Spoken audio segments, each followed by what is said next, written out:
I did a video a few months ago that I never finished. I kind of wandered a little bit. I am going to paste that right after I speak a little bit to introduce it. I talked a little bit about the left-right and a little bit about the conspiracy thing, which people are sick of hearing from me by evidence of my last. I got a video that's only got 6 people on it about how conspiracies are a control vector. But anyway, I heard that was a good video from people who've watched it, but only about 3 people watched it. Anywho, the central point of this really wasn't quite there. It kind of drifted over to that. The central point was, consider this a thought experiment. I'm not saying this is how it actually is or not, but just think of material. We were getting to the subject about materials getting, objects getting a consciousness attached to them, possibly, and I know some thought that was absurd. But, maybe that's what it's all about. Maybe it's about material gaining consciousness, basically. And then consciousness gaining spirituality, in quotes. A soul, a higher self. And this is kind of in contrast to the other idea where, you've got a huge higher self and this is one little projection of it. So this is kind of in contrast to that way of thinking. Kind of a climbing up way of thinking instead, where you're building your soul, you're building your higher self. And I kind of think that people who do really better with illnesses and injuries, mental injuries and stuff, I think some do a little bit better if they got a spiritual side developed. And it's not just that, it's just an example. But when your mental fails, the spiritual can save you, basically.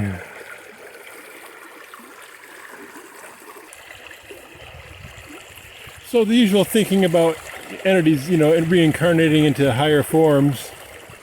Several thousand lives ago you were a dragonfly, maybe. It's kind of that idea, though. And then, as I've said often, pets, get all that love heaped into them. All that attention and focus and love heaped into them. Could it be with material objects that get attention and love heaped into them, that something happens with them, too? The gaining of consciousness, what does it take? Where does it start? How rudimentary of a consciousness can there be, or you'd still call it a consciousness, or a nascent consciousness?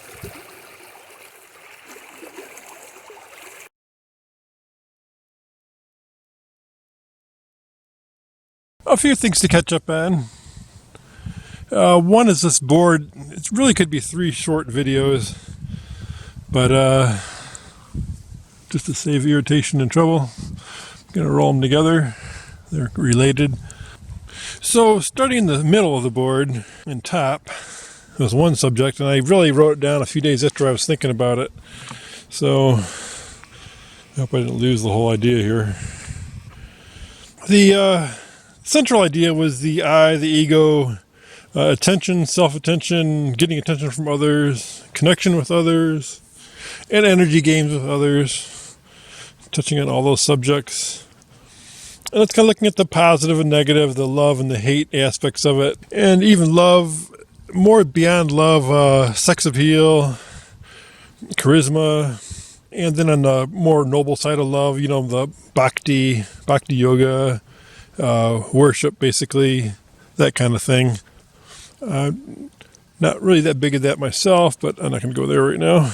But anyway, the attention was the center of the board here. Anyway, I'm diversifying here, I'm really jumping ahead. Attention as a forming agent. I think about the child who isn't loved enough versus the child who gets all kinds of attention in his upbringing.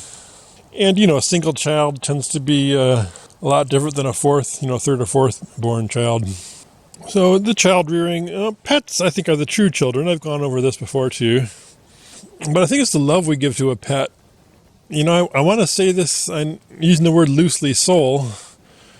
If an animal doesn't have a soul to start with, it seems to me interacting with humans and building some judgment, learning some do's and don'ts.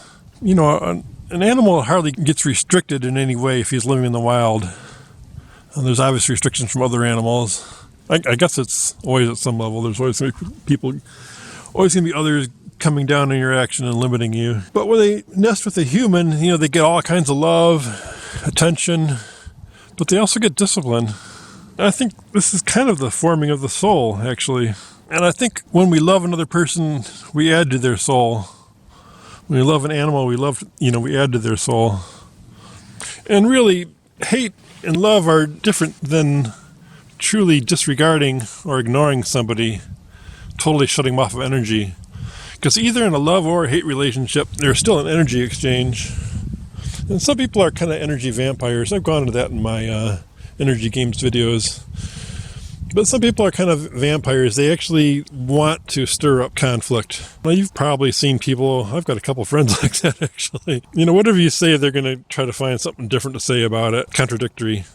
Always try to contradict you. Sometimes it's just a grab for attention. I kind of wonder about some of the radicals in that way too, both on the left and the right. And then another day went by, several days went by actually. I listened to a video that Hardcore Zen made, and he talked about love and hate in balance. And he related this to what a teacher said, and everybody said, well, how could love be bad? How could there be too much love? How can there be? And really, I think he's talking more the yin and yang, the yin yang, negative, positive, than love and hate. But he says love and hate have to be in balance. And, the student said, oh, how could there be too much love? How could there be anything good about hate? Well, it is more. That's why I put an asterisk by the word hate, because it's not really hate. And then there's the service to others and service to self, that aspect from the law of one people. And I put kind of in the middle service to tribe. I've talked about that before too. It's kind of a middle ground. It's service to others, but only certain others, and a rejection of anybody who's not in your tribe. And that tribe gets smaller and smaller as the hate rhetoric grows and grows. So, generous versus selfish, liberal versus conservative, all-accepting versus racist, xenophobes, unity versus individualization. That's kind of a core thing there. The farmer, the hunter, the innocent, paranoid, surrender and passive oneness versus fight, active individual, contradictory people on the other side by hate, conspiracy buffs, hate cheerleaders, people who amplify discord. That's the whole, what I see as the right wing's media blitz that they've been doing the last 20 years here. The Rush Limbaugh, the Fox Network, the alternate facts people. But I don't really want to go political. I know I keep waving into that and getting in trouble. I'm kind of surprised that just about everybody following the New Age is really pro-Trump and pro, they were following the Q, most of them. It's kind of disheartening.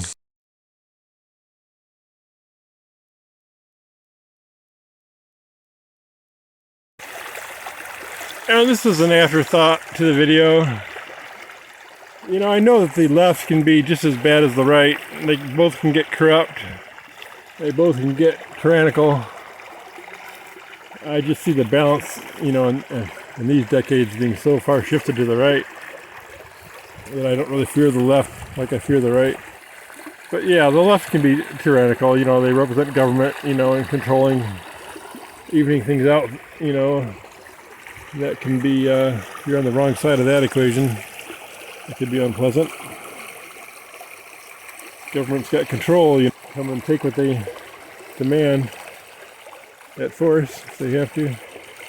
Although it's really not that much different with industry, industry fascism kind of takes the same stand. It's just different people making different rules.